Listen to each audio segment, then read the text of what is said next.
హత్యల పరంపర తెలిసిన వారిని, అనుమానం ఉన్నవారిని నిందితులు హతమార్చినట్టు పోలీసులు అనుమానిస్తున్నారు. తాజా ఫిర్యాదుతో దక్షిణ కర్ణాటక పోలీసులు ఫోరెన్సిక్ లాబొరేటరీ నిపుణులను పురమాయించారు.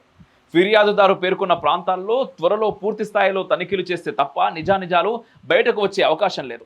ధార్మిక ప్రదేశాల్లో, యాత్రా స్థలాల్లో, పవిత్ర క్షేత్రాల్లో నేరాల సంఖ్య పెరుగుతుంది. మరి ముఖ్యంగా కర్ణాటకలో 2022లో కేవలం ఏడాది కాలంలో 600 అత్యాచార ఘటనలకు సంబంధించిన ఫిర్యాదులు నమోదయ్యాయి. వీటిపై విచారణ సైతం నత్తనడకన సాగటం, పట్టణ ప్రాంతాల్లో సీసీ కెమెరాల లాంటి అత్యాధునిక నిఘా వ్యవస్థ లేకపోవడంతో ధార్మిక ప్రదేశాల్లో నేరాల సంఖ్య పెరుగుతోంది.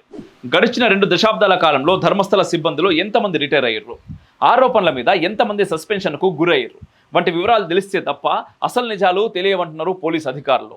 నిజంగా వినడానికి చాలా కష్టంగా ఉంది. ఇటువంటివి ఎన్నో జరుగుతూ ఉన్నాయి. మనం చూస్తున్నాం, కొన్ని లక్షల మంది అమ్మాయిలు మన దేశం నుంచి మాయమవుతున్నారు.